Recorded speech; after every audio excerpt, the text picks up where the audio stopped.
तभी इटाची बाबा की बात सुनकर गांव के लोग रात में डर की छाये में जैसे तैसे सो रहे थे। तभी अचानक पूरा गांव धुएं से भरने लगता है और उस धुएं के बीच वही गाना गूंजता है और धुएं के अंदर से बाहर आती है गुड़िया।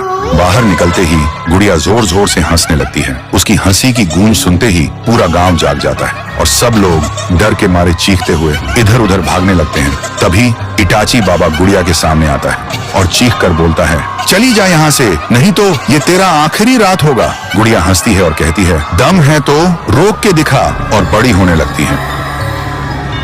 फिर आंखों से लाल लेजर निकल के गांव वालों पर सीधा हमला करने लगती है। इटाची बाबा भी गुड़िया को रोकने के लिए अपने मंत्र से हमले छोड़ता है, लेकिन उसके कोई भी हमले गुड़िया पर असर ही नहीं कर रहे थे। फिर इटाची बाबा अपना सबसे शक्तिशाली हमला करता है, लेकिन वह भी गुड़िया के सामने बेअसर पड़ता है। उधर गांव वाले डर के मारे घुटनों पर गिर जाते हैं और चीख कर पुकारते हैं, हमें बचाइए। तभी आसमान से एक तेज रोशनी गिरती है और उस रोशनी के साथ आते हैं पीहू और थुंग थुंग थुंग साहुर। गांव वाले घबराकर चीखते हैं, हमें बचाइए, वो गुड़िया पहले से ज्यादा शक्तिशाली होकर लौट आई है। तभी इटाची बाबा घायल होकर पीहू और साहुर के पास आता है और बोलता है, उस गुड़िया को आप दोनों की कोई भी शक्ति रोक नहीं पाएगी। दोनों पूछते हैं, पर तुम कौन हो?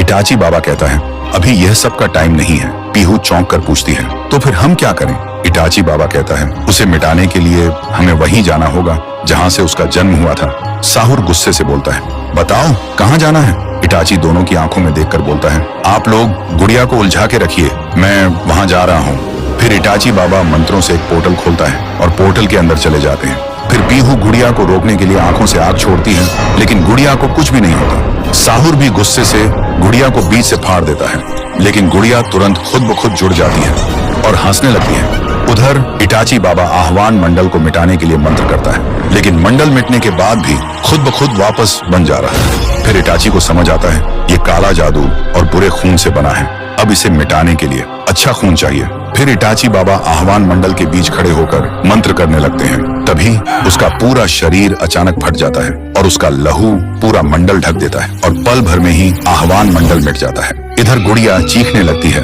और छोटी होने लगती है और देखते ही देखते धूल बनकर हमेशा के लिए मिट जाती है। पीहू और साहुर की आंखों में आंसू आ जाते हैं, क्योंकि उन्हें समझ आ गया था इटाची बाबा ने गांव को बचाने के लिए खुद को कुर्बान कर दिया। फिर साहुर गांव वालों से बोलता है, इटाची बाबा को कभी मत भूलना, उन्होंने अपनी जान तुम सबके लिए दे दी। फिर पीहू और साहुर भी सबको अलविदा कहकर गांव से चले जाते हैं। कुछ साल बाद गांव वालों ने इटाची बाबा की याद में एक बड़ी सी मूर्ति गांव के बीचों बीच खड़ी कर दी, क्योंकि गुड़िया को मिटाने के बाद शांतिपुर फिर से पहले जैसा सुकून भरा गांव बन गया था।